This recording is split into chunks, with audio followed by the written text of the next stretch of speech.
നമസ്കാരം, എല്ലാവർക്കും പ്രവാസി മലയാളിയിലേക്ക് സ്വാഗതം. പിന്നിൽ നിന്ന് കുത്തി വീഴ്ത്തി അവധിക്ക് നാട്ടിലെത്തിയ പ്രവാസിക്ക് നേരെ കാട്ടുപോത്തിന്റെ ആക്രമണം. ആശുപത്രിയിൽ എത്തിച്ചെങ്കിലും ജീവൻ രക്ഷിക്കാനായില്ല. അതിദാരുണമായ ഒരു വാർത്തയാണ് പുറത്തു വരുന്നത്. അവധിക്ക് നാട്ടിലെത്തിയ പ്രവാസി കാട്ടുപോത്തിന്റെ കുത്തേറ്റ് മരിച്ചു. കൊല്ലം ആയൂർ പെരിങ്ങള്ളൂർ കൊടിഞ്ഞൽ കുന്നുവിള വീട്ടിൽ സാമുവൽ വർഗീസ് ആണ് മരിച്ചത്. 64 വയസ്സായിരുന്നു. വീടിന് സമീപത്ത് വെച്ചാണ് സാമുവലിന് കാട്ടുപോത്തിന്റെ ആക്രമണം ഉണ്ടായത്. കഴിഞ്ഞ ദിവസമാണ് സാമുവൽ ദുബായിൽ നിന്ന് നാട്ടിലെത്തിയത്. ഇന്ന് രാവിലെ വീടിനോട് ചേർന്ന റബ്ബർ തോട്ടത്തിൽ നിൽക്കുകയായിരുന്നു സാമുവൽ. ഈ സമയം പിന്നിൽ നിന്ന് കാട്ടുപോത്ത് ആക്രമിക്കുകയായിരുന്നു.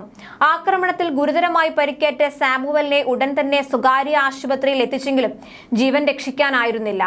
വനമേഖലയല്ലാത്ത ആ പ്രദേശത്ത് കാട്ടുപോത്ത് വന്നത് എങ്ങനെയെന്നത് സംബന്ധിച്ച് വ്യക്തതയില്ല.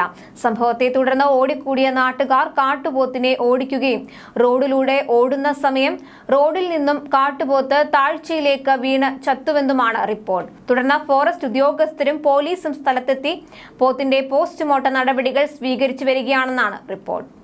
അതേസമയം കഴിഞ്ഞ മാസം അവസാനം കോട്ടയത്ത് ക്ഷേത്ര ഉത്സവത്തിൽ പങ്കെടുക്കാനായി എത്തിയപ്പോൾ ആൽമരത്തിന്റെ ശിഖരം ഒടിഞ്ഞു വീണുണ്ടായ അപകടത്തിൽ പ്രവാസി യുവാവ് മരണപ്പെടുകയുണ്ടായി.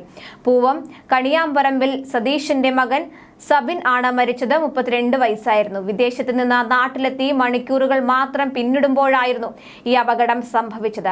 രാത്രിയിൽ ഉത്സവ പറമ്പിലെ ആൽമരത്തിന്റെ ശിഖരം ഒടിഞ്ഞു വീഴുകയായിരുന്നു. രാത്രി 9ഓടെയാണ് ഈ സംഭവം നടന്നത്. വിദേശത്തായിരുന്ന സബിൻ തലേ ദിവസം ഉച്ചയ്ക്കാണ് നാട്ടിലെത്തിയത്.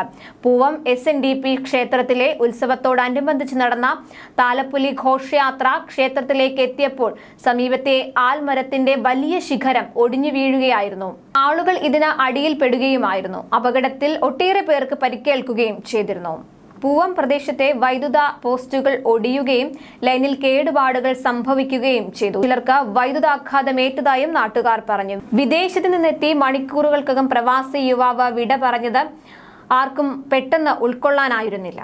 കൂടുതൽ പ്രവാസി വാർത്തകൾക്കായി ഈ ചാനൽ സബ്സ്ക്രൈബ് ചെയ്യുക.